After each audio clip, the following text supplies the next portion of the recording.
प्यारे साथियों, मैं अज थोड़ी डिमांड के उपर गुरु ग्रंथ साहब जी महाराज के अंग 139 ते एक श्लोक है जिहदा मैं अपनी पिछली वीडियो च जिक्र किया। तो मैनू बहुत संगत दे फोन आए कि तुसी इस श्लोक नू एक्सप्लेन करो, क्योंकि उहदे च मैं ये कहा सी कि मेरे को समा नहीं इस श्लोक नू एक्सप्लेन करन दा, और बहुत इंपॉर्टेंट सी वो। सो अज मैं तुहाडी डिमांड के उपर इस 139 अंग दे गुरु अंगद देव जी महाराज दे इस श्लोक नू एक्सप्लेन करन लगा। और ये श्लोक बहुत ही इंपॉर्टेंट है। और इत्थे मैनू ये कहन लग्या, कोई गुरेज नहीं करता मैं इस बारे, और कहन लग्या मैनू कोई इस शर्म भी महसूस नहीं होंदी कि इस श्लोक नू बहुत सारे जिहड़े स्कॉलर सी जिन्होंने मैं कहना हुन्ना डिग्रीधारियां ने ये श्लोक के जिहड़े अर्थ सी वो गलत करते, और जिहड़ी उहदी डायरैक्शन सी जो उन्हें वो तो लाभ लेना सी वो सारे लाभ तो असी वांझे हो गए। हुण ये श्लोक किहड़ा हैगा 139 अंग ते मैं जिस श्लोक का जिक्र कर रहा सी वो श्लोक है, अखी वाजू वेखना बिन कन्नी सुनना, पैरां वाजू चलना बिन हथी करना, जीभा वाजू बोलना इउं जीवित मरना, नानक हुक्म पछाण के तो खसमे मिलना। हुण इत्थे मैं एक गल तुहाडे नाल सांझी करनी चाहुंदा, जिहड़ी कि बेसिक प्रिंसीपल है गुरु ग्रंथ साहब जी महाराज का और सारे धर्मां का। जिन्ने भी धर्म ने उन्हां सारिਆਂ ਦਾ एक बेसिक प्रिंसीपल है। वो बेसिक प्रिंसीपल की है कि जिहड़ा भी शब्द असीं पढ़दे हां उहदा जिहड़ा अर्थ है वो असीं सानूं अपने अंदर जोड़दा है।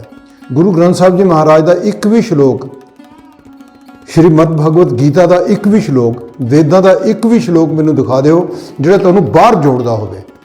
बेसिकली धर्म जिहड़ा है असीं इहनूं धारण करना है और धारण अंदर जाके करना है। जबकि डिग्रीधारी बहुत सारे साडे स्कॉलर्स ने इस श्लोक का अनर्थ करता। और दूजी गल जिहड़ी इहदे बारे मैं बहुत इंपॉर्टेंट गल जिहड़ी मैं कहण लगा हाँ, इहनूं ध्यान नाल सुणिओ, क्योंकि ये श्लोक जिहड़ा है इन्ना बेसिक है, इन्ना वधिया श्लोक है। ये सानूं नाम सिमरन करन दा दुनिया का सब तो वधिया तरीका दसदा है। वो किस तरह मैं अपनी लाइफ दे विच इहदे लई बहुत प्रैक्टिकल कीते। मैं ब्रह्म कुमारियां दे आश्रम भी गया, मैं होर जिन्ने भी योगा वाले आ उन्हां दे आश्रम भी गया, कई संतां दे आश्रम भी गया कि मैं नाम सिमरन दी कोई वधिया तरीका सिखां। एज ए रिसर्चर कह लो, एज ए स्कॉलर कह लो, एज ए जग्यासू कह लो, मैं कोशिश की भी मैं देखा जब तक तुसी अपने घरों बाहर नहीं निकलते तुसी उदों तक कोई चीज़ कोई ज्ञान हासिल नहीं कर सकते, या तुसी अपने नूं चंगा नहीं कह सकते, दूजे नूं माड़ा नहीं कह सकते। सो आप चंगे माड़े की तक बहस च नहीं पैंदे। पर मैं सारे जिहड़े महापुरुष सी जिहड़े इस मौके दे प्रेजेंट दे, मैं किसी का नाम नहीं लेना चाहता, मैं सब दे जाके देखा और सब दे तरीके दे नाल नाम सिमरन करन दी कोशिश की। जापानियां दा तरीका भी अपनाया, बोधियां दा तरीका भी अपनाया। फिर उस तो बाद मैं जिहड़े होर जिन्ने भी वड्डे संत सी इंडिया दे उन्हां दे सब दे तरीके मैं करके देखे। लेकिन जदों मैं इस श्लोक ते आके नज़र मारी और इनू मैं घोख की जदों इहदी, तां फिर मैं ये महसूस किया कि ये दुनिया का सब तो बेहतरीन तरीका है उस प्रभु दे नाल एकमिक होने का, सिमरन करन दा। हुण मैं थोड़ा जिहा एक्सप्लेन करांगा, तुहाडे नाल शेयर करांगा कि यह एक नंबर क्यों है। जिन्ने भी बाकी तरीके ने उन्हां दे विच साडी जिहड़ी ब्रीदिंग दा जिहड़ा है वो साह नूं ज़्यादा असीं लंबाई नहीं कर सकते। तो सानूं बेसिक साडी रिक्वायरमेंट की है कि साडे जिहड़ी ब्रीदिंग रेट है वो घट जाए, जिन्ना भी घट तो घट हो जाए उन्ना ही साडा ब्रीदिंग रेट सानूं ऑक्सीजन की डिलीवरी सैल तो सैल नूं ज़्यादा हो जाती है। क्योंकि ऑक्सीजन साडे जिहड़ी ਸੈੱਲ ਦਾ ਜਿਹੜੀ ਸਰਾਊਂਡਿੰਗ ਹੈ, ਜਿਹਨੂੰ ਅਸੀਂ ਕੈਪਿਲਰੀਜ਼ ਜਾਂ ਬਲੱਡ ਵੈਸਲ ਕਹਿੰਦੇ ਆ, ਉੱਥੇ ਤੱਕ ਤਾਂ ਜਾਂਦੀ ਹੈ ਆਕਸੀਜਨ ਪੂਰੀ। ਪਰ ਜੇ ਬਰੀਥਿੰਗ ਫਾਸਟ ਹੋਵੇ ਤਾਂ ਉੱਥੋਂ ਆਕਸੀਜਨ ਵਾਪਸ ਲੰਗ 'ਚ ਆ ਜਾਂਦੀ ਹੈ ਤੇ ਅਸੀਂ ਉਹਨੂੰ ਬਰੀਥ ਆਊਟ ਕਰ ਦਿੰਦੇ ਹਾਂ। ਜੇ ਸਾਡੀ ਬਰੀਥਿੰਗ ਸਲੋ ਹੋਵੇ ਤਾਂ ਉੱਥੋਂ ਸਾਡੀ ਆਕਸੀਜਨ ਜਿਹੜੀ ਹੈ ਉਹ ਹੋਮੋਗਲੋਬਿਨ ਨਾਲੋਂ ਡਿਟੈਚ ਹੋ ਕੇ ਸੈੱਲ ਦੇ ਅੰਦਰ ਐਂਟਰ ਹੋ ਜਾਂਦੀ ਹੈ ਤੇ ਸਾਡਾ ਜ਼ਿੰਦਗੀ ਦਾ ਸਾਰਾ ਜਿਹੜਾ ਕੰਮ ਹੈ ਉਹ ਸਫਲ ਹੋ ਜਾਂਦਾ ਹੈ। ਹੁਣ ਇਹ ਜਿਹੜਾ ਸ਼ਲੋਕ ਹੈ, ਇਹਦਾ ਤੇ ਬਾਕੀਆਂ ਦਾ ਕੀ ਫਰਕ ਹੈ, ਉਹ ਆਪਾਂ ਡਿਸਕਸ ਕਰਨਾ ਹੈ। ਜਦੋਂ ਅਸੀਂ ਬਹੁਤ ਸਾਰੇ ਜਿਹੜੇ ਸੰਤ ਨੇ ਉਹ ਨੇਵਲ ਤੋਂ ਓਮ ਕਹਿ ਕੇ ਜਾਂ ਹੋਰ ਕੋਈ ਸ਼ਬਦ ਨੂੰ ਉਚਾਰਦੇ ਹੋਏ, ਜਿਹੜਾ ਵੀ ਕਿਸੇ ਗੁਰੂ ਨੇ ਕੋਈ ਕਿਸੇ ਨੂੰ ਸ਼ਬਦ ਦਿੱਤਾ ਹੋਇਆ ਹੈ, ਉਹ ਸ਼ਬਦ ਨੂੰ ਉਹ ਨੇਵਲ ਤੋਂ ਉੱਪਰ ਨੂੰ ਚੱਲਦੇ ਨੇ। ਤੇ ਮੋਸਟਲੀ ਜਿਹੜੇ ਵੀ ਨਾਮ ਸਿਮਰਨ ਦੇ ਜਿਹੜੇ ਤਰੀਕੇ ਨੇ ਜਾਂ ਭਗਤੀ ਕਰਨ ਦੇ ਜਿਹੜੇ ਤਰੀਕੇ ਨੇ ਜਾਂ ਸਾਧਨਾ ਦੇ ਜਿਹੜੇ ਤਰੀਕੇ ਨੇ, ਉਹ ਨੇਵਲ ਤੋਂ ਚੱਲ ਕੇ ਤੇ ਇਸ ਜਗ੍ਹਾ ਤੱਕ, ਜਿਹਨੂੰ ਅਸੀਂ ਥਰਡ ਆਈ ਕਹਿ ਦਿੰਦੇ ਹਾਂ, ਜਿਹਨੂੰ ਅਸੀਂ ਆਗਿਆ ਚੱਕਰ ਕਹਿ ਦਿੰਦੇ ਹਾਂ, ਜਿਹਨੂੰ ਅਸੀਂ 10ਵਾਂ ਦੁਆਰ ਕਹਿ ਦਿੰਦੇ ਹਾਂ, ਜਿਹਨੂੰ ਅਸੀਂ ਸ਼ਿਵ ਨੇਤਰ ਕਹਿ ਦਿੰਦੇ ਹਾਂ। ਯੋਗਾ ਦੇ ਵਿੱਚ ਅਸੀਂ ਇਹਨੂੰ ਆਗਿਆ ਚੱਕਰ ਕਹਿ ਦਿੰਦੇ ਹਾਂ। ਆਗਿਆ ਚੱਕਰ ਯਾਨੀ ਕਿ ਇੱਥੇ ਜਿਹੜਾ ਚੱਕਰ ਹੈ, ਇੱਥੋਂ ਸਾਰੇ ਸਰੀਰ ਨੂੰ ਇਹ ਆਗਿਆ ਦਿੰਦਾ ਤੇ ਇਹਦੀ ਡੈਪਥ ਦੇ ਅੰਦਰ ਪਿਚੂਟਰੀ ਗਲੈਂਡ ਹੁੰਦਾ ਔਰ ਸਾਇੰਟਿਸਟ ਉਹਨੂੰ master gland of the body ਬੋਲਦੇ ਆ। ਸੋ ਗੱਲ ਤਾਂ ਇੱਕੋ ਹੀ ਹੋ ਗਈ, ਸਾਰਿਆਂ ਦਾ ਮਕਸਦ ਇੱਕੋ ਹੀ ਹੈ ਕਿ ਬਾਡੀ ਨੂੰ ਮਾਸਟਰ ਕਰਨ ਵਾਲਾ ਜਿਹੜਾ ਗਲੈਂਡ ਹੈ, ਉਹ ਜਿਹੜਾ ਪਿਚੂਟਰੀ ਗਲੈਂਡ ਹੈ, ਉਹਦੇ ਵਿੱਚੋਂ ਥੋੜ੍ਹੀ ਜਿਹੀ ਸੀਕ੍ਰੀਏਸ਼ਨ ਹੋ ਕੇ ਉਹ ਦੂਸਰੇ ਅੰਗਾਂ, ਦੂਸਰੇ ਜਿਹੜੇ ਸਾਡੇ ਗਲੈਂਡਸ ਨੇ ਇੰਡੋਕਰਾਈਨ ਸਿਸਟਮ ਦੇ, ਉਹਨਾਂ 'ਚ ਜਾ ਕੇ ਮਿਲਦੀ ਹੈ ਤੇ ਅਸੀਂ ਜੋ ਕਰਨਾ ਹੁੰਦਾ ਹੈ ਉਹਦੇ ਮੁਤਾਬਕ ਸਾਨੂੰ ਬਾਡੀ ਨੂੰ, ਉਹ ਸਾਡੀ ਬਾਡੀ ਨੂੰ ਤਿਆਰ ਕਰ ਦਿੰਦਾ ਹੈ ਉਹ ਸੀਕ੍ਰੀਏਸ਼ਨ, ਤੇ ਅਸੀਂ ਉਹੋ ਜਿਹਾ ਕੰਮ ਕਰਨ ਲੱਗ ਪੈਂਦੇ ਆ। ਹੁਣ ਬਾਕੀ ਜਿੰਨੇ ਨੇ ਉਹ ਵਧੇਰੇ ਉਹਨਾਂ 'ਚੋਂ ਨੇਵਲ ਤੋਂ ਉੱਪਰ ਨੂੰ ਚੱਲਦੇ ਨੇ। ਉਸ ਤੋਂ ਬਾਅਦ ਕੁਝ ਸੰਤ ਨੇ ਜਿਹੜੇ ਤਿੰਨ ਦਿਨ ਜਾਂ ਦੇਨਾ ਕਹਿੰਦੇ ਉਹਨੂੰ ਜਾਪਾਨੀ ਲੈਂਗੁਏਜ ਦੇ ਵਿੱਚ, ਉਹ ਇੱਕ ਸਪੇਸ ਹੈ, ਇਮੈਜਨਰੀ ਸਪੇਸ ਹੈ, ਜਿਹੜੇ ਸਾਡੇ ਰੀਪਰੋਡਕਸ਼ਨ ਦੇ ਆਰਗਨਸ ਦੇ ਸਾਡੀ ਨੇਵਲ ਦੇ ਸੈਂਟਰ 'ਚ ਇੱਕ ਜਗ੍ਹਾ ਹੈ। ਉਹਦੇ ਲਈ ਪੰਜਾਬੀ ਜਾਂ ਹਿੰਦੀ 'ਚ ਕੋਈ ਸ਼ਬਦ ਨਹੀਂ ਹੈ, ਅੰਗਰੇਜ਼ੀ 'ਚ ਵੀ ਕੋਈ ਸ਼ਬਦ ਨਹੀਂ ਹੈ। ਉਹ ਇੱਕ ਇਮੈਜਨਰੀ ਪੁਆਇੰਟ ਹੈ। ਇੱਥੋਂ ਜਾਪਾਨੀ ਉੱਪਰ ਨੂੰ ਚੱਲਦੇ ਨੇ। ਜਿਹੜੇ ਤਿੱਬਤੀ ਨੇ ਉਹ 3 ਦਿਨ ਤੋਂ ਚੱਲਦੇ ਨੇ, ਜਾਪਾਨੀ ਦੇਨਾ ਤੋਂ ਚੱਲਦੇ ਨੇ, ਦੇਨਾ ਕਹਿ ਕੇ ਉੱਥੋਂ। ਉਸ ਤੋਂ ਬਾਅਦ ਆ ਜਾਂਦਾ ਹੈਗਾ ਕਿ ਜਿਹੜੇ ਬਾਕੀ ਜਿਹੜੇ ਯੋਗਾ ਵਾਲੇ ਨੇ, ਵੱਖ-ਵੱਖ ਤਰੀਕੇ ਦੇ ਜਿਹੜੇ ਬਹੁਤ ਸਾਰੇ ਸੰਤ ਨੇ, ਬਹੁਤ ਸਾਰੀਆਂ ਜਗ੍ਹਾ ਨੇ ਜਿੱਥੇ ਮੈਂ ਜਾ ਕੇ ਹਫ਼ਤੇ ਦੇ ਕੋਰਸ ਵੀ ਕੀਤੇ ਔਰ ਮੈਂ ਇੱਕ ਫਿਟਨੈਸ ਦੀ ਕਲਾਸ ਲੈਂਦਾ ਰਿਹਾ। ਉਹ 'ਚ ਮੈਂ ਲੋਕਾਂ ਨੂੰ ਨਾਮ ਸਿਮਰਨ ਕਰਾਉਂਦਾ ਰਿਹਾ, ਧਿਆਨ ਲਵਾਉਂਦਾ ਰਿਹਾ ਮੈਂ ਲੋਕਾਂ ਨੂੰ, ਤੇ ਉਹਦੇ ਲਈ ਮੈਨੂੰ ਆਪ ਵੀ ਲੋੜ ਸੀ ਸਿੱਖਣ ਦੀ। ਬਿਨਾਂ ਸਿੱਖੇ ਤੁਸੀਂ ਕਿਸੇ ਨੂੰ ਸਿਖਾ ਨਹੀਂ ਸਕਦੇ। ਮੇਰਾ ਬਚਪਨ ਤੋਂ ਵੀ ਸ਼ੌਕ ਰਿਹਾ ਇਹ। ਸੋ ਜਿਹੜੇ ਬਾਕੀ ਜਿਹੜੇ ਨੇ ਉਹ ਮੂਲਬੰਧ ਤੋਂ ਚੱਲਦੇ ਆ। ਮੂਲਬੰਧ ਹੁੰਦਾ ਜਿਹੜਾ ਸਾਡੇ ਰੈਕਟਮ ਦੇ ਥੋੜ੍ਹਾ ਉੱਪਰ ਹੁੰਦਾ। ਇਹ ਜਦੋਂ ਅਸੀਂ ਰੈਕਟਮ ਨੂੰ ਉੱਪਰ ਨੂੰ ਖਿੱਚਦੇ ਹਾਂ, ਜਿਹਨੂੰ ਅਸੀਂ ਇੰਗਲਿਸ਼ 'ਚ ਰੂਟ ਲੌਕ ਕਹਿ ਦਿੰਦੇ ਹਾਂ, ਉਹ ਰੂਟ ਲੌਕ ਲਗਾ ਕੇ ਉੱਪਰ ਨੂੰ ਚੱਲਦੇ ਆ। ਤੇ ਜਿਹੜੀ ਇਹ ਬਾਣੀ ਸਾਨੂੰ ਕਹਿ ਰਹੀ ਹੈ ਕਿ ਅੱਖਾਂ ਬਾਝੋਂ ਵੇਖਣਾ, ਬਿਨ ਕੰਨੀ ਸੁਣਨਾ, ਪੈਰਾਂ ਬਾਝੋਂ ਤੁਰਨਾ। ਇੱਥੇ ਕੀ ਆ ਕਿ ਪੈਰਾਂ ਬਾਝੋਂ ਤੁਰਨ ਦੀ ਗੱਲ ਕੀਤੀ ਗਈ ਹੈ। ਪੈਰਾਂ ਬਾਝੋਂ ਤੁਰਨਾ ਮਤਲਬ ਕੀ ਹੈ ਕਿ ਪੈਰਾਂ ਨਾਲ ਨਹੀਂ ਤੁਰਨਾ, ਪੈਰਾਂ ਤੋਂ ਬਿਨਾਂ ਤੁਰਨਾ। ਹੁਣ ਜੇ ਮੈਂ ਇੱਥੋਂ ਤੁਰ ਕੇ ਕੈਮਰੇ ਤੱਕ ਵੀ ਜਾਣਾ ਹੋਵੇ ਤਾਂ ਮੈਨੂੰ ਪੈਰਾਂ ਨਾਲ ਤੁਰ ਕੇ ਜਾਣਾ ਪਏਗਾ। ਹੁਣ ਬਾਣੀ ਕੀ ਕਹਿ ਰਹੀ ਹੈ? ਪੈਰਾਂ ਬਾਝੋਂ ਤੁਰਨਾ। ਪੈਰਾਂ ਬਾਝੋਂ ਤੁਰਨਾ ਕੀ ਹੈ? ਅਸੀਂ ਤੁਰਨਾ ਵੀ ਹੈ ਪਰ ਪੈਰਾਂ ਤੋਂ ਬਿਨਾਂ ਤੁਰਨਾ। ਹੁਣ ਪੈਰਾਂ ਤੋਂ ਬਿਨਾਂ ਤੁਰਨਾ ਕੀ ਹੈ? ਆਪਣੇ ਅਸੀਂ ਅੰਦਰੋਂ ਅੰਦਰ ਪੈਰਾਂ ਤੋਂ ਤੁਰ ਕੇ ਅਸੀਂ 10ਵੇਂ ਦੁਆਰ ਤੱਕ ਆਉਣਾ ਹੈ। ਇਹ ਪੈਰਾਂ ਬਾਝੋਂ ਤੁਰਨਾ ਹੋ ਗਿਆ। ਹੁਣ ਇਹਦਾ ਫਾਇਦਾ ਕੀ ਹੋਇਆ? ਜਦੋਂ ਅਸੀਂ ਨੇਵਲ ਤੋਂ ਤੁਰਾਂਗੇ, ਇੱਥੋਂ ਤੁਰ ਕੇ ਜਦੋਂ ਇੱਥੇ ਤੱਕ ਆਏ ਤਾਂ ਸਾਡਾ ਸਾਹ ਜਿਹੜਾ ਹੈ ਉਹ ਛੋਟਾ ਹੋ ਗਿਆ। ਤੇ ਜਦੋਂ ਅਸੀਂ ਪੈਰਾਂ ਤੋਂ ਤੁਰਾਂਗੇ ਤੇ ਸਾਡੇ ਸਾਹ ਦੀ ਜਿਹੜੀ ਗਹਿਰਾਈ ਹੈ, ਜਿਹਨੂੰ ਅਸੀਂ ਬਹੁਤ ਸਲੋ ਥੱਲਿਓਂ ਪੈਰਾਂ ਤੋਂ ਕਰਦੇ ਉੱਪਰ ਨੂੰ ਆ ਗਏ, ਤਾਂ ਸਾਡੀ ਯਾਤਰਾ ਲੰਬੀ ਹੋ ਗਈ। ਇਹ ਠੀਕ ਉਸੇ ਤਰ੍ਹਾਂ ਹੀ ਹੈ ਜੇ ਕਿਸੇ ਐਥਲੀਟ ਨੂੰ ਕਹਿ ਦਈਏ ਅਸੀਂ ਕਿ ਟਰੈਕ 'ਚ 100 ਚੱਕਰ ਲਗਾ ਦੇ, ਉਹ 100 ਚੱਕਰ ਲਗਾ ਨਹੀਂ ਸਕਦਾ। 100 ਚੱਕਰ ਨਾਲ ਜੇ ਕਹਿ ਦਈਏ ਆਪਾਂ ਵੀ 40 ਕਿਲੋਮੀਟਰ ਹੋ ਜਾਂਦੇ ਆ, 40 ਢਾਇਆ 100 400 ਮੀਟਰ ਦਾ ਚੱਕਰ ਹੈ, ਤਾਂ 100 ਚੱਕਰ ਨਾਲ 40 ਕਿਲੋਮੀਟਰ ਹੁੰਦੇ ਆ। ਅਤੇ ਜੇ ਉਹਨੂੰ ਕਹੀ ਤੂੰ 100 ਚੱਕਰ ਟਰੈਕ 'ਚ ਲਾ, it is totally impossible and very difficult task. ਤੇ ਜੇ ਅਸੀਂ ਉਹਨੂੰ ਕਹੀਏ ਰੋਡ ਤੇ ਤੂੰ 20 ਕਿਲੋਮੀਟਰ ਜਾ ਕੇ ਮੁੜਿਆ ਤਾਂ ਬੜੇ ਆਰਾਮ ਨਾਲ ਆ ਜਾਂਦਾ, ਉਹਨੂੰ ਔਖਾ ਨਹੀਂ ਲੱਗਦਾ। ਸੋ ਇਹ ਲੰਬਾ ਜਦੋਂ ਡਿਸਟੈਂਸ ਜਦੋਂ ਲੰਬਾਈ ਵੱਧ ਜਾਂਦੀ ਹੈ ਤਾਂ ਉਨਾ ਹੀ ਅਸੀਂ ਸੌਖੇ ਹੋ ਜਾਂਦੇ ਹਾਂ। ਤੇ ਇਹ ਜਿਹੜੀ ਗੁਰੂ ਨਾਨਕ ਸਾਹਿਬ ਨੇ ਜਿਹੜੀ ਸਾਡੀ ਬਾਣੀ 'ਚ ਜਿਹੜੀ ਵਿਧੀ ਦੱਸੀ ਗਈ ਹੈ, ਗੁਰੂ ਅੰਗਦ ਦੇਵ ਜੀ ਮਹਾਰਾਜ ਨੇ ਜਿਹੜੀ ਵਿਧੀ ਦੱਸੀ ਹੈ ਕਿ ਅੱਖਾਂ ਵਾਜੂ ਦੇਖਣਾ ਬਿਨ ਕੰਨੀ ਸੁਣਨਾ। ਹੁਣ ਇਹ 'ਚ ਕੀ ਹੈਗਾ, ਅੱਖਾਂ ਵਾਜੂ ਕੀ ਕਰਨਾ ਹੈਗਾ? ਅੱਖਾਂ ਵਾਜੂ ਦੇਖਣਾ, ਇੱਥੋਂ ਅਸੀਂ ਦੇਖਣਾ ਹੈਗਾ। ਕਿੱਥੇ ਦੇਖਣਾ ਹੈਗਾ? 10ਵੇਂ ਦੁਆਰ ਤੇ ਦੇਖਣਾ ਸੀ, ਇੱਥੇ ਦੇਖਣਾ ਅੱਖਾਂ ਵਾਜੂ। ਔਰ ਫਿਰ ਕੀ ਕਰਨਾ ਹੈਗਾ? ਅਸੀਂ ਦੁਨੀਆ ਦੇ ਨਾਲ ਜਦੋਂ ਜੁੜ ਜਾਂਦੇ ਹਾਂ, ਅਸੀਂ ਜਦੋਂ ਬਾਹਰ ਜੁੜ ਜਾਂਦੇ ਹਾਂ ਤਾਂ ਅਸੀਂ ਬਾਹਰ ਦੇਖਦੇ ਹੋਏ ਆਪਣੇ ਅੰਦਰ ਨਹੀਂ ਜਾ ਸਕਦੇ। ਯਾਤਰਾ ਦੋ ਤਰ੍ਹਾਂ ਦੀ ਹੁੰਦੀ ਹੈ, ਇੱਕ ਬਾਹਰ ਦੀ ਯਾਤਰਾ ਹੁੰਦੀ ਹੈ, ਦੂਸਰੀ ਅੰਦਰ ਦੀ ਯਾਤਰਾ ਹੁੰਦੀ ਹੈ। ਜਿਹੜੀ ਬਾਹਰ ਦੀ ਯਾਤਰਾ ਹੈਗੀ ਆ ਇਹ ਸੰਸਾਰ ਦੀ ਯਾਤਰਾ ਹੈਗੀ ਆ, ਤੇ ਜਿਹੜੀ ਅੰਦਰ ਦੀ ਯਾਤਰਾ ਹੈਗੀ ਆ ਇਹ ਧਰਮ ਦੀ ਯਾਤਰਾ ਹੈਗੀ। ਇਹ ਪਰਮਾਤਮਾ ਨੂੰ, ਪ੍ਰਭੂ ਨੂੰ ਮਿਲਣ ਦੀ ਯਾਤਰਾ ਹੈ।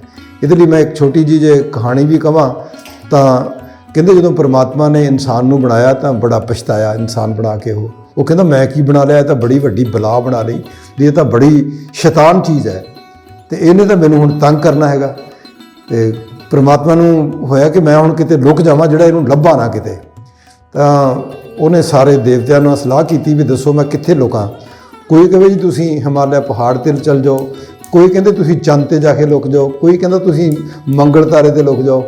ਤਾਂ ਪਰਮਾਤਮਾ ਕਹਿੰਦਾ ਅੱਗਿਓਂ, ਵਾਹਿਗੁਰੂ ਕਹਿੰਦਾ ਅੱਗਿਓਂ ਕਿ ਇਹ ਇਨਸਾਨ ਜਿਹੜਾ ਇਹ ਬੜਾ ਤੇਜ਼ ਹੈ, ਜੇ ਮੈਂ ਹਿਮਾਲਿਆ ਪਹਾੜ 'ਤੇ ਲੁਕਿਆ ਉੱਥੇ ਵੀ ਲੱਭ ਲੈਣਾ ਇਹਨੇ ਮੈਨੂੰ ਜਾ ਕੇ।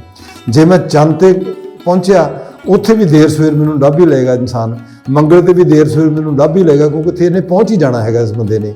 ਸੋ ਕਹਿੰਦੇ ਫਿਰ ਕਿੱਥੇ ਲੁਕੀਏ? ਉਹ ਸਾਰਿਆਂ ਨੇ ਸਲਾਹ ਬਣਾਈ, ਕਹਿੰਦੇ ਜੀ ਤੁਸੀਂ ਇੱਦਾਂ ਕਰੋ, ਇਸ ਇਨਸਾਨ ਦੇ ਅੰਦਰ ਲੁਕ ਜਾਓ। ਜੇ ਤੁਸੀਂ ਅੰਦਰ ਲੁਕੋਗੇ ਫਿਰ ਤੁਹਾਨੂੰ ਲੱਭ ਨਹੀਂ ਸਕੂਗਾ ਇਹਨੇ ਤੁਹਾਨੂੰ ਬਾਹਰ ਲੱਭੀ ਜਾਣਾ, ਤੇ ਜਿੰਨੀ ਬਾਹਰ ਦੀ ਖੋਜ ਹੋਏਗੀ ਓਨਾ ਹੀ ਇਹਨੇ ਕੁਰਾਹੇ ਪਈ ਜਾਣਾ। ਹੁਣ ਸਾਡੇ ਨਾਲ ਇਹੀ ਹੋ ਰਿਹਾ ਹੈਗਾ, ਅਸੀਂ ਪਰਮਾਤਮਾ ਨੂੰ ਬਾਹਰ ਲੱਭ ਰਹੇ ਹਾਂ, ਅਸੀਂ ਬੜੀਆਂ ਧਾਰਮਿਕ ਯਾਤਰਾਵਾਂ ਕਰਦੇ ਹਾਂ ਲੱਭਣ ਲਈ ਉਹਨੂੰ, ਪਰ ਉਹ ਤਾਂ ਸਾਡੇ ਅੰਦਰ ਬੈਠਦਾ ਹੈਗਾ, ਅੰਦਰ ਬੈਠਾ ਹੈਗਾ। ਜਿਉਂ-ਜਿਉਂ ਅਸੀਂ ਉਹਨੂੰ ਲੱਭਣ ਜਾਂਦੇ ਹਾਂ ਤਿਉਂ-ਤਿਉਂ ਅਸੀਂ ਉਸ ਪਰਮਾਤਮਾ ਨਾਲ, ਉਸ ਵਾਹਿਗੁਰੂ ਨਾਲ, ਉਸ ਅੱਲਾ ਨਾਲ, ਉਸ ਗੋਡ ਨਾਲ ਜੋ ਸਾਡੇ ਅੰਦਰ ਬੈਠਾ ਹੈ, ਅਸੀਂ ਉਸ ਤੋਂ ਦੂਰ ਜਾਈ ਜਾਂਦੇ ਹਾਂ। ਕਿਉਂਕਿ ਕ੍ਰਾਈਸਟ ਕਹਿੰਦੇ ਨੇ human body is temple of God. ਬਾਣੀ ਕਹਿੰਦੀ ਹੈ ਹਰਿਮੰਦਰ ਇਹ ਸਰੀਰ ਹੈ ਗਿਆਨ ਰਤਨ ਵਿੱਚ ਪ੍ਰਗਟ ਹੋਏ। ਹੁਣ ਜਦੋਂ ਅਸੀਂ ਅੰਦਰ ਜਾ ਕੇ ਲੱਭਾਂਗੇ ਤਾਂ ਲੱਭ ਜਾਏਗਾ ਉਹ। ਔਰ ਉਹ ਲੱਭਣ ਦੇ ਲਈ ਅੰਦਰ ਸਾਨੂੰ ਇਹ ਜਿਹੜਾ ਸ਼ਲੋਕ ਹੈ ਬਾਣੀ ਨੇ ਦੱਸਿਆ, ਇਹ ਉਹਦੇ ਲਈ ਇੱਕ ਬੈਸਟ ਪੋਸੀਬਲ ਮੈਥਡ ਹੈ। ਹੁਣ ਅੱਗੇ ਕੀ ਕਿਹਾ ਗਿਆ ਕਿ ਹੱਥਾਂ ਵਾਜੂ ਕਰਨਾ। ਆਹ ਹੱਥਾਂ ਵਾਜੂ ਕੀ ਕਰਨਾ ਹੈਗਾ? ਗੁਰੂ ਤੇਗ ਬਹਾਦਰ ਜਾਂ ਜਿੰਨੇ ਵੀ ਹੋਰ ਰਿਸ਼ੀ ਮੁਨੀ ਜਦੋਂ ਤਪ ਕਰਦੇ ਨੇ, ਤਪੱਸਿਆ ਕਰਦੇ ਨੇ, ਨਾਮ ਸਿਮਰਨ ਕਰਦੇ ਨੇ, ਤਾਂ ਇਸ ਤਰ੍ਹਾਂ ਪਹਿਲੀ ਉਂਗਲ ਦੇ ਨਾਲ ਛੱਲਾ ਬਣਾਉਂਦੇ ਨੇ ਤੇ ਇਹਨੂੰ ਯੋਗਾ ਦੇ ਵਿੱਚ ਗਿਆਨ ਮੁਦਰਾ ਪੋਜ ਕਿਹਾ ਜਾਂਦਾ ਹੈਗਾ। ਹੱਥਾਂ ਵਾਜੂ ਕਰਨਾ। ਆਹ ਪੈਨ ਹੈ ਦੇਖੋ, ਇਹਨੂੰ ਪੈਨ ਨੂੰ ਮੈਂ ਇਸ ਹੱਥ 'ਚ ਜਦੋਂ ਫੜਾਉਣਾ ਤੇ ਮੈਂ ਹੱਥਾਂ ਨਾਲ ਕਰ ਰਿਹਾ ਹੈਗਾ। ਆਹ ਹੱਥ ਨਾਲ ਕੀਤਾ ਮੈਂ, ਆਹ ਹੁਣ ਹੱਥ ਨਾਲ ਕੀਤਾ, ਆਹ ਹੱਥ ਨਾਲ ਕੀਤਾ, ਆਹ ਹੱਥ ਨਾਲ ਮੈਂ ਚੱਕ ਲਿਆ, ਪਹਿਲਾਂ ਰੱਖਿਆ ਸੀ, ਇਹ ਹੱਥਾਂ ਨਾਲ ਕਰ ਰਿਹਾ ਮੈਂ। ਲੇਕਿਨ ਹੁਣ ਜਿਹੜਾ ਹੈ ਮੈਂ ਕਰ ਵੀ ਰਿਹਾ ਪਰ ਬਿਨਾਂ ਹੱਥਾਂ ਤੋਂ ਕਰ ਰਿਹਾ ਮੈਂ। ਇਹ ਹੋ ਰਿਹਾ ਕੰਮ ਮੇਰਾ। ਕੀ ਹੋ ਰਿਹਾ? ਮੈਂ ਨਾਮ ਸਿਮਰਨ ਕਰ ਰਿਹਾ ਲੇਕਿਨ ਬਿਨਾਂ ਹੱਥਾਂ ਤੋਂ ਕਰ ਰਿਹਾ। ਮੈਂ ਹੱਥਾਂ ਦਾ ਕੋਈ ਦੁਨਿਆਵੀ ਯੂਜ਼ ਨਹੀਂ ਕਰਨਾ। ਅੱਗੇ ਫਿਰ ਪੈਰਾਂ ਵਾਜੋਂ ਤੁਰਨਾ ਬਿਨ ਹੱਥੀਂ ਕਰਨਾ। ਅੱਗੇ ਕੀ ਕਹਿੰਦੇ ਨੇ? ਜੀਭਾਂ ਵਾਜੋਂ ਬੋਲਣਾ, ਜੀਭ ਤੋਂ ਬਿਨਾਂ ਬੋਲਣਾ। ਜੀਭ ਨਾਲ ਨਹੀਂ ਬੋਲਣਾ। ਜੇ ਜੀਭ ਨਾਲ ਬੋਲਾਂਗੇ ਤਾਂ ਅਸੀਂ ਬਾਹਰ ਨੂੰ ਚਲੇ ਜਾਵਾਂਗੇ। ਜੀਭ ਤੋਂ ਬਿਨਾਂ ਬੋਲਾਂਗੇ ਤਾਂ ਅਸੀਂ ਅੰਦਰ ਬੈਠੇ ਨਾਲ ਬੋਲਾਂਗੇ, ਜਿਹੜਾ ਸਾਡੇ ਅੰਦਰ ਬੈਠਾ ਹੈਗਾ।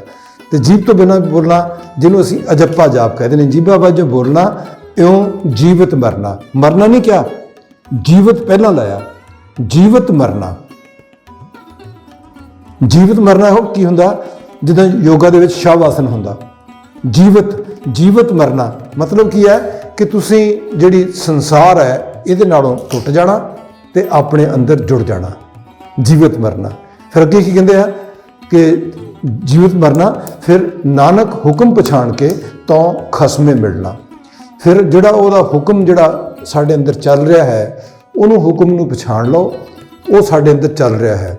ਸਾਡੇ ਅੰਦਰ ਜਿਹੜਾ ਉਹ ਠਾਕਰ ਹੈ, ਉਹ ਪ੍ਰਭੂ ਹੈ, ਉਹ ਪਰਮਾਤਮਾ ਹੈ, ਉਹ ਅੱਲਾ ਹੈ, ਉਹ ਗੋਡ ਹੈ। ਸਾਡੇ ਅੰਦਰ ਉਹ ਹਰ ਵੇਲੇ ਅੰਦਰ ਸਾਡੇ ਬੋਲ ਰਿਹਾ ਹੈ।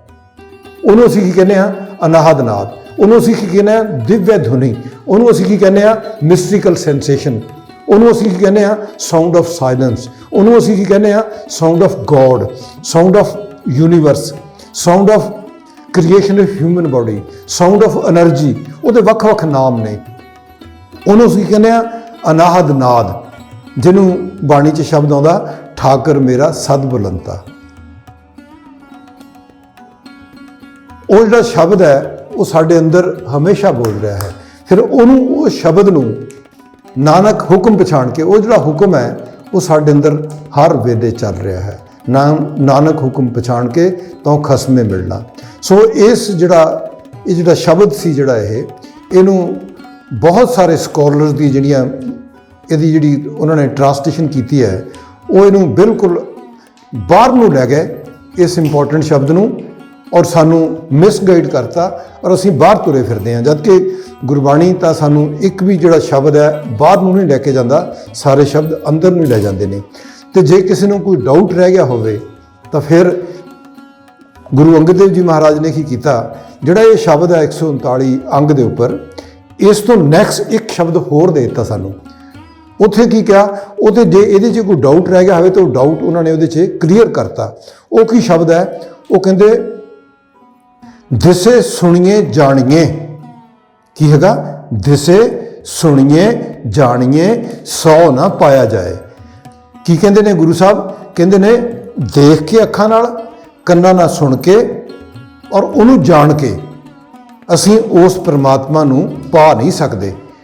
ਸਪੋਜ਼ ਜੇ ਮੈਂ ਸਵਿਮਿੰਗ ਦੇ ਕਿਸੇ ਦੁਨੀਆ ਦੇ ਬਿਹਤਰੀਨ ਕੋਚ ਤੋਂ ਪੂਰੀ ਸਵਿਮਿੰਗ ਦੀ ਟ੍ਰੇਨਿੰਗ ਲੈ ਲਵਾਂ, ਪੂਰਾ ਸੁਣ ਲਵਾਂ, ਪੂਰਾ ਜਾਣ ਲਵਾਂ ਤੇ ਪੂਰਾ ਦੇਖ ਲਵਾਂ, ਤੇ ਡੂ ਯੂ ਥਿੰਕ ਕਿ ਮੈਂ ਸਵਿਮਿੰਗ ਕਰ ਲਵਾਂਗਾ? ਜੇ ਪਾਣੀ 'ਚ ਗਹਿਰੇ 'ਚ ਉਤਰਾਂਗਾ ਤਾਂ ਮੈਂ ਡੁੱਬ ਕੇ ਮਰ ਜਾਊਂਗਾ। ਸਾਈਕਲ ਚਲਾਉਣ ਦੀ ਟ੍ਰੇਨਿੰਗ ਲੈ ਲਈਏ, ਕੀ ਅਸੀਂ ਸਾਈਕਲ ਚਲਾ ਲਾਂਗੇ ਇੱਦਾਂ ਜਦ ਤੱਕ ਅਸੀਂ ਆਪ ਪ੍ਰੈਕਟਿਸ ਨਹੀਂ ਕਰਦੇ? ਜਾਂ ਫਿਰ ਜੇ ਅਸੀਂ ਕਾਰ ਚਲਾਉਣ ਦੀ ਟ੍ਰੇਨਿੰਗ ਲੈਣੀ ਹੈ, ਸਾਨੂੰ ਦੁਨੀਆ ਦਾ ਬਿਹਤਰੀਨ ਕੋਈ ਡਰਾਈਵਿੰਗ ਦਾ ਜਿਹੜਾ ਕੋਈ ਕੋਚ ਹੈ ਸਾਨੂੰ ਡਰਾਈਵਿੰਗ ਕਰਨੀ ਦੱਸ ਦੇਵੇ ਵੀ ਇਸ ਤਰ੍ਹਾਂ ਸਟੀਅਰਿੰਗ ਫੜਨਾ, ਇੱਦਾਂ ਗੇਅਰ ਲਾਉਣੇ, ਇੱਦਾਂ ਐਕਸੀਲੇਟਰ ਦਬਾਉਣਾ, ਇੱਦਾਂ ਆਹ ਕਰਨਾ, ਅਸੀਂ ਉਹਨੂੰ ਸਾਨੂੰ ਕੰਨਾਂ ਨਾਲ ਸੁਣ ਵੀ ਲਿਆ, ਅਸੀਂ ਗੇਅਰ ਤੇ ਸਟੀਅਰਿੰਗ ਦੇਖ ਵੀ ਲਿਆ, ਦਿਸੇ ਸੁਣੀਏ ਅਸੀਂ ਉਹਨੂੰ ਜਾਣ ਵੀ ਲਿਆ, ਤੇ ਡੂ ਯੂ ਥਿੰਕ ਅਸੀਂ ਕਾਰ ਚਲਾ ਲਾਂਗੇ? ਬਿਲਕੁਲ ਨਹੀਂ ਚੱਲੇਗੀ। ਤੁਹਾਨੂੰ ਆਪ ਕਰਨਾ ਪਏਗਾ, ਆਪ ਕਰਕੇ ਸਿੱਖਣਾ ਪਏਗਾ। ਹੁਣ ਗੁਰੂ ਸਾਹਿਬ ਕੀ ਕਹਿ ਰਹੇ ਨੇ, ਦਿਸੇ ਸੁਣੀਏ ਜਾਣੀਏ ਸੌ ਨਾ ਪਾਇਆ ਜਾਏ। ਅਗਲੀ ਗੱਲ ਤਾਂ ਉਹਨਾਂ ਨੇ ਇੰਨੀ ਕਲੀਅਰ ਕੀਤੀ ਹੈ, ਕ੍ਰਿਸਟਲ ਕਲੀਅਰ, ਕਹਿੰਦੇ ਰੌਲਾ ਟੂੰਡਾ ਅੰਧਲਾ ਕੌਗਲ ਲੱਗੇ ਧਾਏ। ਗੁਰੂ ਸਾਹਿਬ ਕਹਿ ਰਹੇ ਨੇ ਕਿ ਜੇ ਤੁਸੀਂ ਦਿਸੇ ਸੁਣੀਏ ਜਾਣੀਏ ਕਰ ਲਿਆ ਤਾਂ ਤੁਹਾਡੀ ਪ੍ਰਾਪਤੀ ਕਿੰਨੀ ਹੁੰਦੀ ਹੈ। ਤੁਸੀਂ ਇੱਕ ਲੱਤ ਵਾਲੇ, ਰੌਲਾ ਹੁੰਦਾ ਇੱਕ ਲੱਤ ਵਾਲਾ, ਟੂੰਡਾ ਹੁੰਦਾ ਇੱਕ ਬਾਂਹ ਵਾਲਾ, ਤੇ ਅੰਧਲਾ ਹੁੰਦਾ ਅੰਨਾ। ਕਹਿੰਦੇ ਜੇ ਤੁਸੀਂ ਇਹ ਸਾਰਾ ਕੁਝ ਦਿਸੇ ਸੁਣੀਏ ਜਾਣੀਏ, ਤੁਸੀਂ ਸਾਰੇ ਗ੍ਰੰਥ ਜ਼ਬਾਨੀ ਯਾਦ ਕਰ ਲਏ, ਤੁਸੀਂ ਸਾਰਾ ਕੁਝ ਵਿਆਖਿਆ ਕਰਤੀ ਗ੍ਰੰਥਾਂ ਦੀ, ਸਾਰੇ ਧਰਮ ਗ੍ਰੰਥਾਂ ਦੀ ਤੁਸੀਂ ਵਿਆਖਿਆ ਵੀ ਕਰਨ ਸਿੱਖ ਗਏ, ਤੁਸੀਂ ਉਹਨਾਂ ਨੂੰ ਜਾਣ ਵੀ ਲਿਆ, ਤੁਸੀਂ ਉਹਨਾਂ ਨੂੰ ਦੇਖ ਵੀ ਲਿਆ, ਪਰ ਕਹਿੰਦੇ ਪਤਾ ਤੁਹਾਡੀ ਕੀ ਹਾਲਤ ਬਣ ਗਈ ਉਹਦੇ ਨਾਲ, ਤੁਹਾਡੇ 'ਚ ਹੰਕਾਰ ਆ ਜਾਏਗਾ।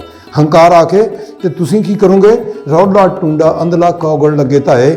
ਯਾਨੀ ਕਿ ਜੇ ਤੁਸੀਂ 5 ਕਿਲੋਮੀਟਰ ਜਾਣਾ ਨਾ ਆਪ ਤੁਰ ਕੇ, ਤਾਂ ਤੁਸੀਂ ਜੇ ਉੱਥੇ 15 ਮਿੰਟ 'ਚ ਤੁਸੀਂ ਜਾਂ 20 ਮਿੰਟ 'ਚ ਪਹੁੰਚ ਜਾਣਾ ਸੀ, 5 ਕਿਲੋਮੀਟਰ 20 ਮਿੰਟ 'ਚ ਤੁਸੀਂ 5 ਕਿਲੋਮੀਟਰ ਪਹੁੰਚ ਜਾਣਾ ਸੀਗਾ, ਤੇ ਜੇ ਤੁਸੀਂ ਰੌਲਾ ਟੁੰਡਾ ਅੰਧਲਾ ਦੇ ਗੜ ਲੱਗ ਗਏ ਤਾਂ ਤੁਸੀਂ ਜਿਹੜਾ ਉਹ ਸਫ਼ਰ ਜਿਹੜਾ ਤੁਹਾਡਾ 20 ਜਾਂ 25 ਮਿੰਟ 'ਚ ਹੋਣਾ ਸੀ, ਤੁਹਾਡਾ ਉਹ 1.5 ਘੰਟੇ 'ਚ ਹੋਏਗਾ। ਯਾਨੀ ਕਿ ਤੁਸੀਂ ਉਸ ਨੂੰ ਦੇਖ ਕੇ ਸੁਣ ਕੇ ਜਾਣ ਕੇ ਤੁਸੀਂ ਹੋਰ ਥੱਲੇ ਨੂੰ ਆ ਗਏ, ਤੁਹਾਡੀ ਕੋਈ ਪ੍ਰੋਗਰੈਸ ਨਹੀਂ ਹੁੰਦੀ। ਰੌਲਾ ਟੁੰਡਾ ਅੰਧਲਾ ਕੌਗਲ ਲੱਗੇ ਧਾਏ, ਤੁਸੀਂ ਇੱਕ ਲੱਤ ਵਾਲੇ ਇੱਕ ਬਾਂਹ ਵਾਲੇ ਅੰਨੇ ਬੰਦੇ ਦੇ ਗੜ ਲੱਗ ਕੇ ਦੌੜ ਰਹੇ ਹੋ। ਤੁਹਾਡੀ ਸਪੀਡ ਕਿੰਨੀ ਹੋਏਗੀ, ਯੂ ਕੈਨ ਵੈਲ ਇਮੈਜਨ, ਤੁਹਾਡੇ ਸਾਹਮਣੇ ਹੈ ਤਾਂ ਕਿ ਕਿੰਨੀ ਸਪੀਡ ਹੋਏਗੀ। ਫਿਰ ਅੱਗੇ ਗੁਰੂ ਸਾਹਿਬ ਦੱਸਦੇ ਨੇ, ਉਹਨੂੰ ਫਿਰ ਕਲੀਅਰ ਕਰਦੇ ਨੇ, ਕਹਿੰਦੇ ਨੇ ਭੈ ਕੋ ਚਰਨ ਕਰ ਭਾਵ ਕੋ ਲੋਇਨ ਸੁਰਤ ਕਰੇ, ਕਹਿ ਨਾਨਕ ਸਿਆਣੀਏ ਇਵਕੰਤ ਮਿਲਾਵਾ ਹੋਏ। ਕਹਿੰਦੇ ਫਿਰ ਤੁਸੀਂ ਆਪਣੇ ਝਰਨਾ 'ਚ, ਆਪਣੇ ਕਦਮਾਂ 'ਚ, ਆਪਣੀ ਗਤੀ 'ਚ ਉਹਨੂੰ ਸਲੋ ਕਰੋ। ਭੈ ਕੋ ਚਰਨ ਕਰ, ਆਪਣੇ ਜਿਹੜੇ ਤੁਹਾਡੇ ਚਰਨ ਨੇ ਉਹਨਾਂ 'ਚ ਉਸ ਪ੍ਰਮਾਤਮਾ ਦਾ ਡਰ ਪੈਦਾ ਕਰੋ। ਭੈ ਕੋ ਚਰਨ ਕਰ ਭਾਵ ਕੋ, ਆਪਣੇ ਅੰਦਰ ਭਾਵ ਬਣਾਓ, ਭਾਵ ਆਪਣੇ ਅੰਦਰ ਬਣਾਓ ਕਿ ਮੈਂ ਉਸ ਪ੍ਰਭੂ ਨੂੰ ਮਿਲਣਾ ਹੈਗਾ, ਉਸ ਪਰਮਾਤਮਾ ਨੂੰ ਮਿਲਣਾ, ਉਸ ਵਾਹਿਗੁਰੂ ਨੂੰ ਮਿਲਣਾ ਹੈਗਾ। ਆਪਣੇ ਅੰਦਰ ਭਾਵਨਾ ਪੈਦਾ ਕਰੋ। ਭਾਵ ਕੋ ਲੋਇਨ ਸੁਰਤ ਕਰੇ, ਫਿਰ ਉਹਦੇ ਨਾਲ ਤੁਹਾਡੇ ਅੰਦਰ ਉਹ ਚਾਨਣਾ ਹੋਏਗਾ। ਉਸ ਭਾਵ ਦੇ ਨਾਲ ਜਦੋਂ ਅੰਦਰ ਚਾਨਣਾ ਹੋਏਗਾ ਤੇ ਫਿਰ ਅੱਗੇ ਕਹਿ ਰਹੇ ਨੇ ਗੁਰੂ ਸਾਹਿਬ ਕਿ ਕਹਿ ਨਾਨਕ ਸਿਆਣੀਏ ਇਵਕੰਤ ਮਿਲਾਵਾ ਹੋਏ। ਤੇ ਸਿੱਖੀ ਦੇ ਵਿੱਚ ਅਸੀਂ ਸਾਰੇ ਹੀ ਉਸ ਪਰਮਾਤਮਾ ਨੂੰ ਆਪਣਾ ਖਸਮ ਮੰਨਦੇ ਹਾਂ। ਜਿੱਦਾਂ ਇੱਕ ਬੰਗਾਲੀ ਇੱਕ ਸੰਪਰਦਾਇ ਹੈ, ਉਹਨੂੰ ਸਖੀ ਸੰਪਰਦਾਇ ਕਹਿੰਦੇ ਆ। ਉਹ ਸ਼੍ਰੀ ਕ੍ਰਿਸ਼ਨ ਜੀ ਨੂੰ ਆਪਣਾ ਖਸਮ ਮੰਨਦੇ ਆ। ਸਾਰੇ ਉਹ ਜਿੰਨੇ ਵੀ ਉਹ ਬੰਗਾਲੀ ਨੇ, ਉਹ ਸਖੀ ਸੰਪਰਦਾਇ ਵਾਲੇ ਭਗਵਾਨ ਕ੍ਰਿਸ਼ਨ ਜੀ ਨੂੰ ਆਪਣਾ ਸਖਾ ਮੰਨਦੇ ਆ। ਤੇ ਉਹਦੀਆਂ ਸਾਰੀਆਂ ਸਖੀਆਂ ਬਣਦੀਆਂ ਨੇ, ਚਾਹੇ ਉਹ ਇਰਰਿਸਪੈਕਟਿਵ ਆਫ ਮੈਨ ਔਰ ਵੂਮਨ, ਉਹ ਸਾਰੇ ਉਹਨੂੰ ਮੰਨਦੇ ਆ। ਇਸੇ ਤਰ੍ਹਾਂ ਹੀ ਸਿੱਖੀ ਦੇ ਵਿੱਚ ਵੀ ਅਸੀਂ ਉਸ ਅਕਾਲ ਪੁਰਖ ਨੂੰ ਆਪਣਾ ਖਸਮ ਮੰਨਦੇ ਹਾਂ, ਆਪਣਾ ਪਤੀ ਮੰਨਦੇ ਹਾਂ, ਕਿਉਂਕਿ ਪਤੀ ਦਾ ਜਿਹੜਾ ਰਿਸ਼ਤਾ ਹੈਗਾ ਇਹ ਬਹੁਤ ਪਿਆਰਾ ਰਿਸ਼ਤਾ ਹੁੰਦਾ ਜੇ ਪਤੀ ਪਤਨੀ ਦਾ ਪਿਆਰ ਹੋਵੇ। ਸੋ ਇਸ ਸ਼ਲੋਕ 'ਚ ਮੇਰੀਆਂ ਇੰਨੀਆਂ ਬੇਨਤੀਆਂ ਸੀ ਔਰ ਮੈਨੂੰ ਆਸ ਹੈ ਤੁਸੀਂ ਇਸ ਸ਼ਲੋਕ ਤੋਂ ਫਾਇਦਾ ਉਠਾਓਗੇ ਔਰ ਨਾਮ ਸਿਮਰਨ ਕਰੋਗੇ। ਨਾਮ ਸਿਮਰਨ ਕਰਦੇ ਹੋਏ ਤੁਸੀਂ ਆਪਣੀ ਜ਼ਿੰਦਗੀ ਨੂੰ ਸਫਲਾ ਕਰੋਗੇ। ਔਰ ਮੈਂ ਇਹਦੇ 'ਚ ਇੱਕ ਸ਼ਬਦ ਤੁਹਾਨੂੰ ਐਡ ਕਰਨਾ ਹੈਗਾ ਕਿ ਨਾਮੇ ਹਮਾਰੇ ਕਾਰਜ ਸਿੱਧ, ਨਾਮੇ ਸੰਗ ਇਹ ਮਨਵਾ ਗਿੱਧ। ਜਦੋਂ ਅਸੀਂ ਨਾਮ ਸਿਮਰਨ ਕਰਾਂਗੇ ਤਾਂ ਸਾਡੇ ਜਿੰਨੇ ਵੀ ਕੰਮ ਨੇ, ਅਸੀਂ ਦੁਨੀਆ 'ਚ ਜਿਹੜਾ ਵੀ ਕੰਮ ਕਰ ਰਹੇ ਹਾਂ ਉਹ ਸਾਡੇ ਸਾਰੇ ਕੰਮ ਸਾਡੇ ਸਿੱਧ ਹੋ ਜਾਣਗੇ। ਸਿੱਧ ਯਾਨੀ ਕਿ ਸੌਖੇ ਹੋ ਜਾਣਗੇ, ਆਸਾਨ ਹੋ ਜਾਣਗੇ, ਅਸੀਂ ਉਸ ਕੰਮ ਨੂੰ ਕਰਨ ਦੇ ਆਦੀ ਹੋ ਜਾਵਾਂਗੇ। ਨਾਮੇ ਹਮਾਰੇ ਕਾਰਜ ਸਿੱਧ, ਕਿੱਦਾਂ ਸਿੱਧ ਹੋਣਗੇ? ਨਾਮੇ ਸੰਗ ਇਹ ਮਨਵਾ ਗਿੱਧ। ਨਾਮ ਦੇ ਨਾਲ ਸਾਡਾ ਜਿਹੜਾ ਮਨ ਹੈ ਉਹ ਗਿੱਝ ਜਾਏਗਾ ਔਰ ਗਿੱਝ ਜਾਣ ਦੇ ਨਾਲ ਕੀ ਹੋਏਗਾ? ਕੰਡੀਸ਼ਨਡ ਹੋ ਜਾਏਗਾ ਸਾਡਾ ਨਾਮ ਜਿਹਦੇ ਨਾਲ ਸਾਡਾ ਮਨ। ਤੇ ਜਦੋਂ ਸਾਡੇ ਮਨ ਦੇ ਅੰਦਰ, ਸਾਡੇ ਦਿਮਾਗ ਦੇ ਅੰਦਰ ਜਿਹੜੇ 30-40 ਹਜ਼ਾਰ ਥਾਟ ਜਿਹੜੇ ਇੱਕ ਦਿਨ 'ਚ ਆਉਂਦੇ ਆ, ਉਹ ਨਾ ਆ ਕੇ ਸਾਡੇ ਅੰਦਰ ਇੱਕੋ ਹੀ ਥਾਟ ਆਏਗਾ ਨਾਮ ਸਿਮਰਨ ਦਾ, ਔਰ ਉਹ ਵੀ ਜਿਹੜਾ ਇੱਕ ਸਿਮਰਨ ਜਿਹੜਾ ਇੱਕ ਥਾਟ ਹੈ ਨਾਮੇ ਸੰਗੇ ਮਨੁਆ ਗਿੱਧ, ਉਸ ਇੱਕ ਸ਼ਬਦ ਦੇ ਨਾਲ ਵੀ ਸਾਡਾ ਮਨ ਆਟੋ ਪਾਇਲਟ ਤੇ ਚਲਾ ਜਾਏਗਾ, ਕੰਡੀਸ਼ਨ ਹੋ ਜਾਏਗਾ। ਔਰ ਕੰਡੀਸ਼ਨ ਹੋਣ ਤੋਂ ਬਾਅਦ ਸਾਨੂੰ ਉਹਦੇ ਨਾਲ ਸਾਡੀ ਅਟੈਂਸ਼ਨ ਡਾਈਵਰਟ ਨਹੀਂ ਹੋਏਗੀ ਤੇ ਫਿਰ ਸਾਡੇ ਜਿਹੜੇ ਕਾਰਜ ਨੇ, ਇੱਕ ਵਕੀਲ ਜਿਹੜਾ ਹੈਗਾ ਉਹਦਾ ਆਪਣੇ ਕੇਸ ਬੈਟਰ ਬਣ ਜਾਏਗਾ, ਇੱਕ ਡਾਕਟਰ ਜਿਹੜਾ ਸਰਜਨ ਹੈ ਉਹਦੀ ਸਰਜਰੀ ਬੈਟਰ ਹੋ ਜਾਏਗੀ, ਸਾਇੰਟਿਸਟ ਦੀ ਖੋਜ ਬੈਟਰ ਹੋ ਜਾਏਗੀ, ਸਪੋਰਟਸਮੈਨ ਦੀ ਪਰਫਾਰਮੈਂਸ ਬੈਟਰ ਹੋ ਜਾਏਗੀ, ਔਰ ਜਿਹੜਾ ਇੰਜੀਨੀਅਰ ਹੈ ਉਹਦੀ ਇੰਜੀਨੀਅਰਿੰਗ ਦੇ ਰਿਜ਼ਲਟ ਬੈਟਰ ਹੋਣਗੇ, ਸਟੂਡੈਂਟ ਦੀ ਸਟੱਡੀ ਦੇ ਰਿਜ਼ਲਟ ਬੈਟਰ ਹੋਣਗੇ, ਕਿਉਂਕਿ ਨਾਮੇ ਹਮਾਰੇ ਕਾਰਜ ਸਿੱਧ, ਨਾਮੇ ਸੰਗ ਇਹ ਮਨਵਾ ਗਿੱਧ। ਔਰ ਗਿੱਧਣਾ ਕਿੱਦਾਂ ਹੈ, ਕੰਡੀਸ਼ਨ ਕਿੱਦਾਂ ਕਰਨਾ ਹੈ, ਉਹ ਅੱਖੀ ਬਾਝੋਂ ਦੇਖਣਾ ਵਾਲਾ ਫਾਰਮੂਲਾ ਹੈ। ਸੋ ਇਹਦੇ 'ਚ ਮੇਰੀਆਂ ਇੰਨੀਆਂ ਬੇਨਤੀਆਂ ਸਵੀਕਾਰ ਕਰਨੀਆਂ ਔਰ ਬੇਨਤੀ ਇੱਕ ਹੋਰ ਕਰਨੀ ਹੈ ਕਿ ਘਰਾਂ ਦੇ ਵਿੱਚ ਧੀਆਂ ਦਾ, ਭੈਣਾਂ ਦਾ, ਬੇਟੀਆਂ ਦਾ ਸਤਿਕਾਰ ਕਰੋ, ਬੱਚਿਆਂ ਨੂੰ ਪਿਆਰ ਕਰੋ। ਸਮਾਜ 'ਚ ਜਿੱਥੇ ਵੀ ਕੋਈ ਅਵਲਾ ਔਰਤ ਹੈ, ਕੋਈ ਬੇਟੀ ਹੈ, ਜੇ ਉਹਦੇ 'ਤੇ ਕੋਈ ਪ੍ਰੋਬਲਮ ਹੈ, ਉਹਨੂੰ ਕੋਈ ਪ੍ਰੋਬਲਮ ਦੇ ਰਿਹਾ ਹੈ, ਤਾਂ ਉਸ ਬੰਦੇ ਦੀ, ਉਸ ਬੇਟੀ ਦੀ ਮਦਦ ਕਰੋ, ਉਸ ਬੰਦੇ ਦੇ ਖਿਲਾਫ ਬੋਲੋ, ਮੌਕੇ 'ਤੇ ਰਜਿਸਟ ਕਰਕੇ ਉਹਨੂੰ ਭਜਾਓ ਉੱਥੋਂ, ਔਰ ਉਹਨਾਂ ਧੀਆਂ ਭੈਣਾਂ ਦੀ ਇੱਜ਼ਤ ਕਰਕੇ ਆਪਣੇ ਸਮਾਜ ਨੂੰ, ਆਪਣੇ ਦੇਸ਼ ਨੂੰ ਚੰਗਾ ਬਣਾਈਏ। ਸੋ ਇੰਨੀਆਂ ਬੇਨਤੀਆਂ ਪ੍ਰਵਾਨ ਕਰਨੀਆਂ ਔਰ ਥੈਂਕ ਯੂ ਤੁਹਾਡਾ, ਤੁਸੀਂ ਮੈਨੂੰ ਬਹੁਤ ਚੰਗਾ ਰਿਸਪੌਂਸ ਦੇ ਰਹੇ ਹੋ। ਔਰ ਮੇਰੀ ਇਹੀ ਸਲਾਹ ਬਣਦੀ ਹੈ ਕਿ ਜਿਹੜੀ ਮੈਂ ਲਾਸਟ 'ਚ ਤੁਹਾਡੇ ਨਾਲ ਜਿਹੜਾ ਸ਼ਬਦ ਸਾਂਝਾ ਕੀਤਾ ਹੈ ਕਿ ਨਾਮੇ ਹਮਾਰੇ ਕਾਰਜ ਸਿੱਧ, ਨਾਮੇ ਸੰਗ ਇਹ ਮਨਵਾ ਗਿੱਧ, ਇਹ ਇੱਕ ਬਹੁਤ ਹੀ ਇੰਪੋਰਟੈਂਟ ਵਿਸ਼ਾ ਹੈ। ਮੈਂ ਸੋਚਦਾ ਕਿ ਇਹਦੇ 'ਤੇ ਇੱਕ ਇਕੱਲੀ ਵੀਡੀਓ ਬਣਾਈ ਜਾਏ। ਸੋ ਅਗਲੀ ਜਿਹੜੀ ਮੇਰੀ ਵੀਡੀਓ ਹੋਏਗੀ ਉਹ ਇਸੇ ਟੌਪਿਕ 'ਤੇ ਹੋਏਗੀ। So thank you, ones again thank you.